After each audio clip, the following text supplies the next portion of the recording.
মনুষ্য জীবনের সর্বশ্রেষ্ঠ পরাকাষ্ঠা ঈশ্বর চরণে ভক্তি অর্জন করা। কারণ একটু বাচ্চাগুলোকে থামিয়ে দেন তো, একটু থামিয়ে দেন, থামিয়ে দেন, একটু থামিয়ে দেন। হ্যাঁ, কারণ পাইয়া মনুষ্য জন্ম জীব যদি করে পশু কর্ম,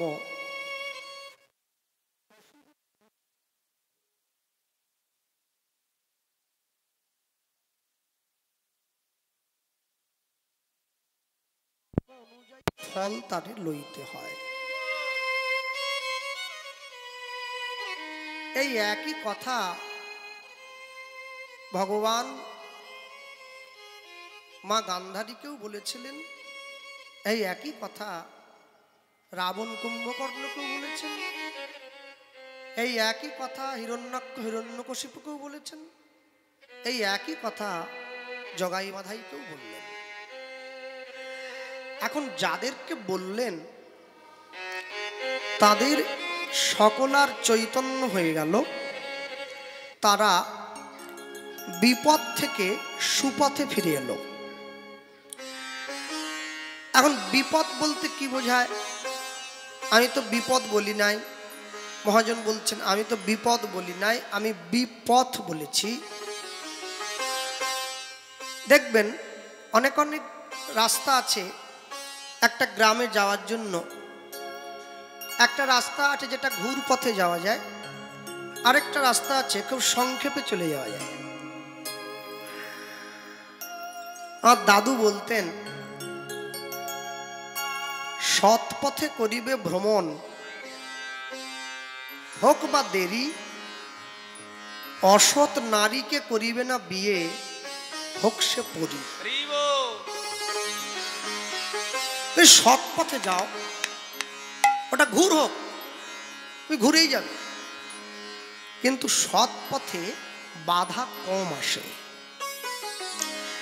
তুমি যত সংক্ষেপে যেতে যাবে বাধা তত বেশি আসবে। যে জীবনে কষ্ট কম করে বড় হতে চাইবে তার সাফল্য আসবে না, আর যদিও আসে ওটা বেশি দিন স্থায়ী হবে না। আর যে জীবনে কষ্ট করে বড় হবে তার সাফল্যটা দেরি করে আসবে বটে, কিন্তু ওটা চিরস্থায়ী হবে। তাহলে আশ্চর্য কি, জগতে মানুষ মাত্র সাফল্য চায়। দেখেন না, কদিন আগে খবরের কাগজে একসঙ্গে 25-26 হাজার ছেলে মেয়ের চাকরি চলে গেল। এরা কিন্তু দোষী নয়, এরা সাফল্য চেয়েছিল সংক্ষেপে, কষ্ট করব না, সাফল্য পাব। টাকা দিয়ে, নিজের সহায় সম্পত্তি বিক্রি করে, সরকারের কাছ থেকে লোন নিয়ে, যে কোনো কাউকে দিয়ে, কোনো প্ররোচনায়, কোনো বুদ্ধিতে পড়ে এরা একটা সরকারি চাকরি জোগাড় করেছে। সেটা ঝাড়ুদারের চাকরি হোক বা স্কুল মাস্টারমশাইয়ের চাকরি হোক। এখন এই যে সংক্ষেপে জীবনকে সাজিয়ে নেওয়ার পদ্ধতিতে হেঁটে গেল, দেখো ওরা ভেবেছিল আমাদের জীবনটা তৈরি হয়ে গেছে। তাহলে মাসের পর মাস, বছরের পর বছর যারা রাস্তার উপরে বসে যোগ্য প্রার্থী হওয়া সত্ত্বেও চোখের জল ফেলছে, ভগবান কি তাদের চোখের জলের দাম দেবে না? তাদের কি হবে? যারা পাওয়ার মতো যোগ্য ছিল কিন্তু পেল না। তাই তাদের চোখের জলের দাম দিতে হলো এই 25,000 ছেলে মেয়েকে। শুধু 25,000 ছেলে মেয়ে বেকার হয়ে যায়নি, 25,000 সংসার বেকার হয়ে গেছে। 25 দুগুণে 50,000-এর বাবা মা নিঃস্ব হয়ে গেছে। পুরো পরিবারটা সমূলে ধ্বংস হয়ে গেল, সমূল থেকে নির্মূলে হয়ে গেল। কেন? যদিও কিছুটা আশা ছিল, সেখানে সরকার নির্দেশ দিল তুমি অসৎ পথে যে পরীক্ষা না দিয়ে চাকরি অর্জন করেছ, এর বেতন তোমাকে সরকারকে ফেরত দিতে হবে। তাহলে এটা বিরাট বড় একটা যন্ত্রণা। তাহলে এখান থেকে আমি পরিষ্কার বুঝতে পারি জীবনে শর্টকাটে বড় হওয়া খুব মুশকিল। দেখবেন আজ পর্যন্ত জগতে এমন একটা ব্যক্তি আপনি দেখতে পাবেন না যে লটারির টিকিটে কোটি টাকা পেয়ে টাকাটা রাখতে সক্ষম হয়েছে। কেন জানেন? ওটা জুয়ার টাকা, তো ওটা ভুয়াতে চলে যায়, ওটা কষ্ট করা পয়সা নয়। হ্যাঁ, আপনি নিজের ভাগ্যকে বাজি রেখেছেন অন্য একজনের কাছে। সব থেকে বড় অবস্থা কি, কেউ যদি কষ্ট করে 10 টাকা উপার্জন করে তার শান্তি, আর বিনা কষ্ট করে যদি 1000 টাকা উপার্জন করে তার শান্তি, দুটো এক। অন্ধকারে দাঁড়িয়েও যদি অন্যায় করা হয়, কেউ যদি নাও দেখে, মন কিন্তু বুঝে গেল কাজটা ঠিক হলো না। এই যে মন বুঝে গেল না, এর ফল কিন্তু আপনাকে নিতে হবে। গোপনে কেউ যদি বিষ খায়, বিষের যখন প্রতিক্রিয়া হয় সেটা কিন্তু সকলে দেখতে পায়। গোপনে কেউ যদি ভালো কর্ম করে, সেই ভালো কর্মের ফল যখন হয় সেটাও সকলে দেখতে পায়। তাই আপনি নিজের জীবনকে কেমনভাবে সাজাবেন সেটা আপনার উপরে ছেড়ে দেওয়া হবে। গৌরাঙ্গ বলিতে হবে পুলক শরীর, হরি হরি বলিতে মোর নয়নে বহে নিট।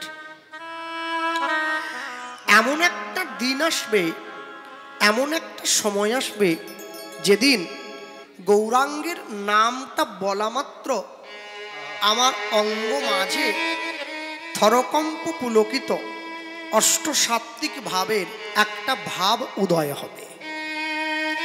আর যেদিনকে অন্তরে তার জন্য ভাব উদয় হবে, সেদিনকে তার নাম নিতে গিয়ে আমার চোখে জল আসবে।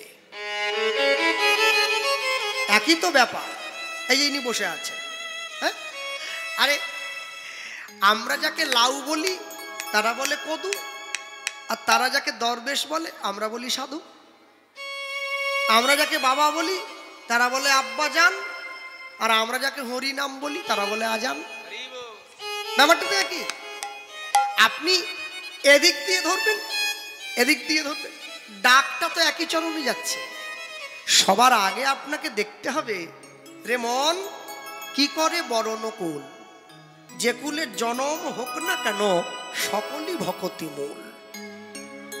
আপনি জীবনে যাই করুন না কেন, যদি সঠিক পন্থা অবলম্বন করতে না পারেন, তাহলে কোনোদিন জীবনকে সঠিকভাবে মূল্যায়ন করতে পারবেন না।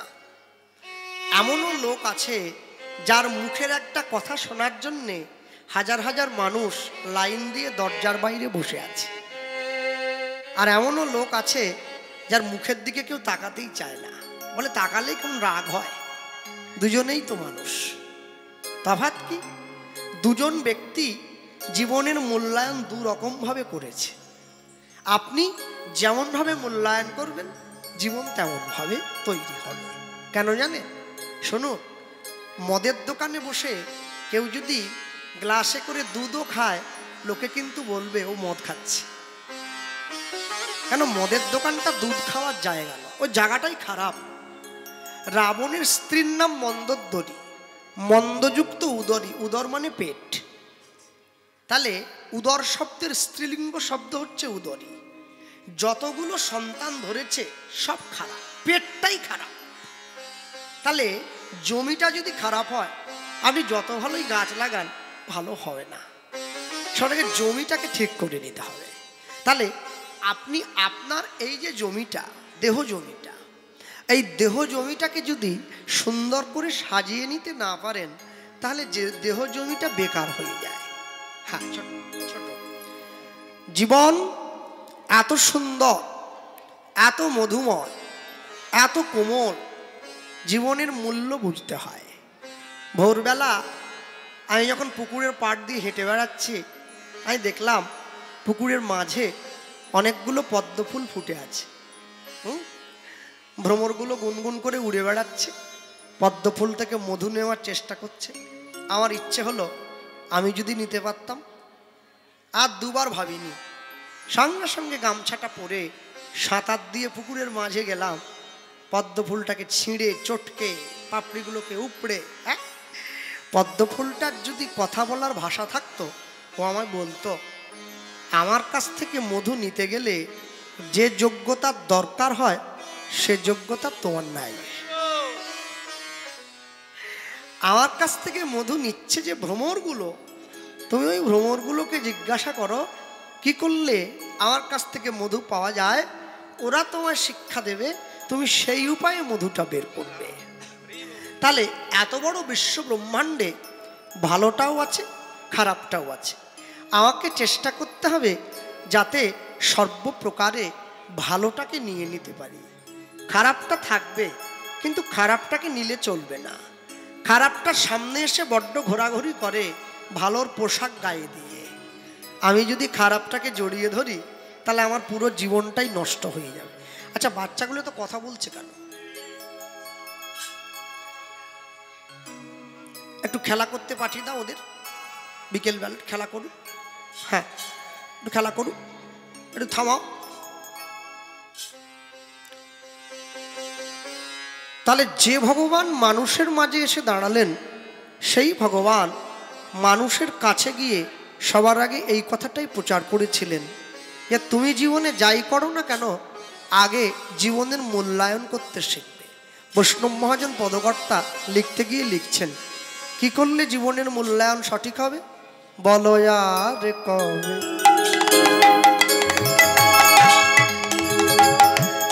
বলো আর কবে, বলো আর কবে, নিতা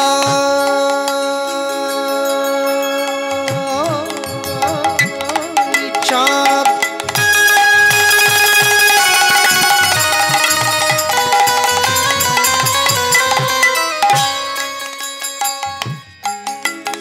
আমায় করুণা করুণা,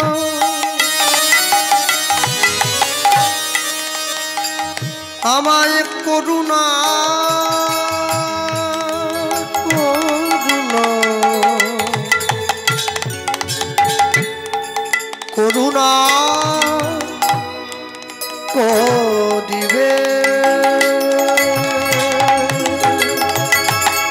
বলো আর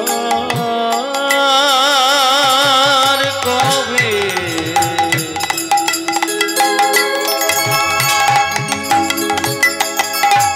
নিতাই চাঁদ, নিতাই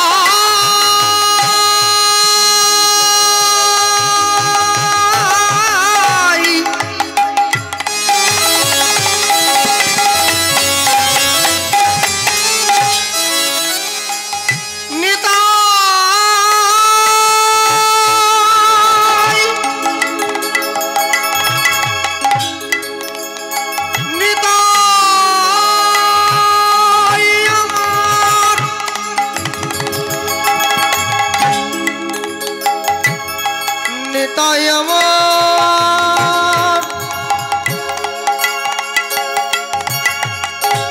নিতাই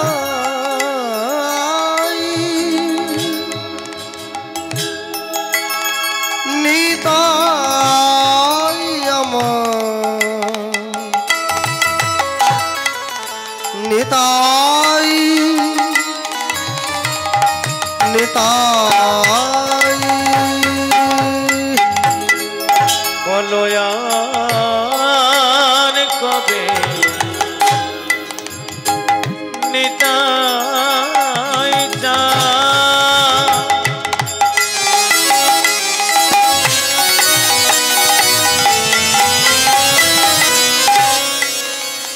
আমায় করুণা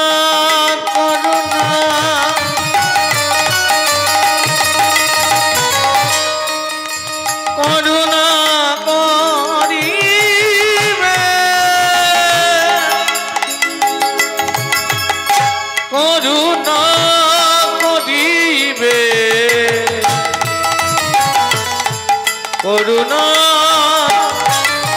করিবে। বলো সংসার বাসনা মোর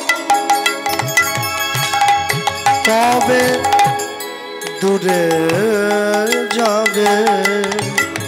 বলে সংসার বাসনা তবে তুচ্ছ হবে। বলো বিষয় ছাড়িয়া কবে শুদ্ধ হবে মন, কবে হামোহে রব সেই মধুর বৃন্দাবন। ওই না কবে হাম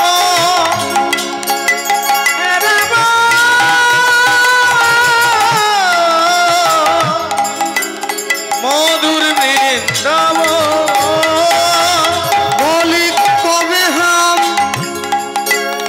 হে রব সেই মধুর বৃন্দাবন। কবে হাম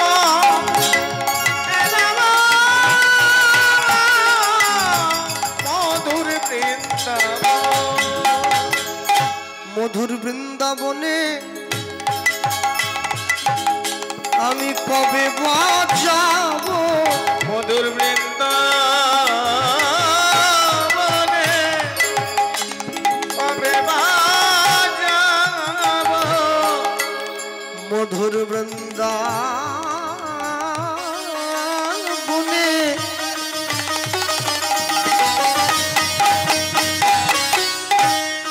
আমি কবে বাজাব। মধুর বৃন্দাবনে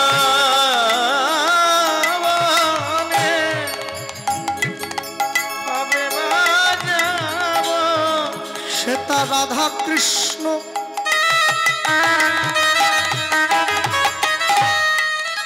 যুগল চরণ নিরখিব। মধুর বৃন্দাবনে কবে বাজাব। আমার সংসার বাসনা ত্যাগ হইবে। মধুর বৃন্দাবনে কবে বাজাব। আমি তোমার চরণে শরণ লইব। বৃন্দাবনে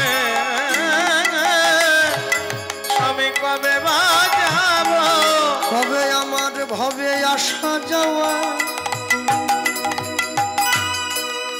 সফল হবে। আমি বৃন্দাবনে কবে বাজাব। কবে তোমার নাম বলে আমি ব্রজের পথে কেঁদে বেড়াব। বৃন্দাবনে কবে বাজাব। আমার আসা যাওয়া সফল হবে। বৃন্দাবনে কবে বাজাব। আমি তোমার চরণে আশ্রয় লইব। বৃন্দাবনে কবে বাজাব। আমার ভবের জ্বালা জুড়াইবে। বৃন্দাবনে কবে বাজাব। আমি তোমার চরণে আশ্রয় লইব। বৃন্দাবনে কবে বাজাব। আমি ভবে আসা যাওয়া সার করিব। বৃন্দাবনে কবে বাজাব। বলি তোমার চরণে শরণ লইব। তাই হরিব। তোমার চরণে শরণ নেব। বৃন্দাবনে কবে যাব। বৃন্দাবনে কবে যাব। কবে হব রব মধুর বৃন্দাবন। কবে হব রব মধুর বৃন্দাবন। সংসারে থাকতে গিয়ে অনেক সময় আমরা দেখি অনেকে আমাদেরকে বলে এ সংসারে আর থাকবো না, আমি সব ছেড়ে দিয়ে চলে। বয়স্ক লোকেরা বলে দাদু ঠাকুমারা দিদিমারা অনেক সময় বলে, নাতি নাতনি তোদের যা জ্বালা রে, হ্যাঁ আর থাকবো না। এই তো সকালটা হলে অনেক সময় নিজের ছেলেকে গিয়ে বলে, তুই একটা আমাকে টিকিট কেটে দে, আমি কাশি চলে যাই। দেখবেন আপনি নিশ্চিন্তায় থাকবেন, যারা বলে চলে যাব কোনোদিন যাবে না। যারা বলে আমরা যাব কোনোদিন যাবে না। যে বলে না তাকে নিয়ে ভয় আছে। যে সাধু হব বলে সে সাধু হয় না, যে চোর হব বলে না সে চোর হয়। যে দোকানের উপরে লেখা আছে সততাই আমাদের একমাত্র মূলধন, অনেক অনেক কাপড় দোকান, সোনার দোকান, বাসনের দোকান, উপরে লেখা থাকে সততাই আমাদের একমাত্র মূলধন। আবার ইংরেজিতে কেউ কেউ লেখে honesty is the best policy. যে দোকানের উপরে এই কথাটা লেখা আছে না, সেই দোকানে খবরদার যাবেন না, ও সব থেকে বড় চিটিংবাজ। তোমাকে লেখে বলতে হচ্ছে তুমি সৎ, হ্যাঁ? যে সৎ হয় সে লেখে বলে নাকি? সারা পশ্চিমবাংলার যিনি কীর্তন সম্রাট মাননীয় শ্রী সুমন ভট্টাচার্য মহাশয়, তার কীর্তনের কার্ড যদি কারো কাছে থাকে একটু দেখবেন আপনারা। কোনো ছবি টবি কিচ্ছু নেই, একটা কাগজের মতো পাতলা কার্ড।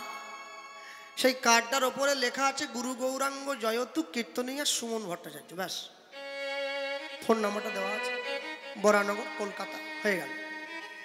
আর আমাদের কার্ডটা নিয়ে দেখবেন, সঙ্গীত গবেষক, সঙ্গীত প্রকাশক, অমুক তমুক, তত্ত্বসাগর, ভাবসাগর, সুরসাগর, এই সেই হাবি যাবি, কিচ্ছু জানেনি। যে কিচ্ছু জানেনি তার বিজ্ঞাপন দরকার হয়। যে সম্রাট তার বিজ্ঞাপন দরকার নেই। কেন জানেন? সে মনে ভাবে আমার যে ডিগ্রি আছে কতগুলো লিখবো, তাহলে তো আরো দুটো কাট করতে হবে, ওই জন্য নামটুকু থাক। সব থেকে বড় আশ্চর্য কি জানেন?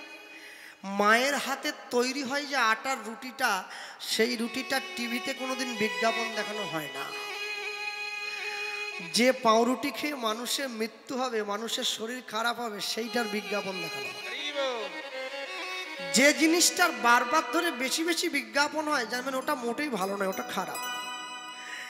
আর যে জিনিসটার বিজ্ঞাপন কম হয়, জানবেন ওইটার গুণগত মান খুব বিরাট আছে, তাই বারবার বিজ্ঞাপন না দেখালেও চলে। কিন্তু মানুষ তো বড় আজব। মানুষ সবজির দোকানে গিয়ে 10 টাকা আটি পুঁই ডাঁটা কিনে খায় না, যা খেলে শরীরের কল্যাণ হবে। 70 টাকা পিস ফুলকপি কিনে খায়, যা খেলে গ্যাস হয়ে মরবে। ওটা খেলে মরবে, ওটা আগে বিক্রি হয়ে যায়। আর এটা খেলে শরীরটা ঠিক থাকবে, বলে আমি কিনবো না। কেন? ভালোটার দিকে লোকের লক্ষ্য খুব কম। যে মহাপ্রভু আমাদের দরজায় হরিনাম দিতে এলো, মানুষে মহাপ্রভুকে এত কাছ থেকে দেখেও চিনতে পারলো না। বলে কেন? বলে ভগবান তো আমাদের ঘরে এসছে, আজ বলিনি কাল বলে নেবো, ক্ষতি কি আছে? একটু দেখুন, যারা আমেরিকার থেকে ইস্কন এলো, হরে কৃষ্ণ বলতে পারছে না, বলে হরে কৃষ্ণা হরে কৃষ্ণা। বলার দরকার ছিল না, উচ্চারণ করতে পারে না, তবু বলার চেষ্টা করে। আমি বলতে পারি কিন্তু বলি না। যার দরকার নেই সে বলছে, সে হরিনামের গুরুত্ব বুঝে গেছে। আর যার বলার দরকার সে বলছে না। নিতাই চাঁদ তো জগাই মাধাইকে নাম দিতে গিয়েছে, দোষ তো কিছু ছিল না। আর যখনই জগাই মাধাইকে নাম দিতে গেল, মদের হাঁড়িটা দিয়ে জগাই কিন্তু মারেনি, মাধাই মেরেছিল নিতাই চাঁদের কপালটা ফাটিয়ে দিয়েছে। দরদর করে রক্ত গড়িয়ে পড়ছে। নিতাই চাঁদ ছুটে গিয়ে কি বলেছিল? মারছিস মার, মেরেছিস কলসির কানা, তা বলে কি প্রেম দেব না? হরিদাস ঠাকুর হাত ধরে টেনে নিয়ে যাচ্ছে, তোমার খেয়ে দিয়ে কাজ নেই? হ্যাঁ, তুমি মাতালকে হরিনাম দিতে এসেছো? চোরা নাহি শুনে ধর্মের বাণী, চলা কাকে নাম দেবে?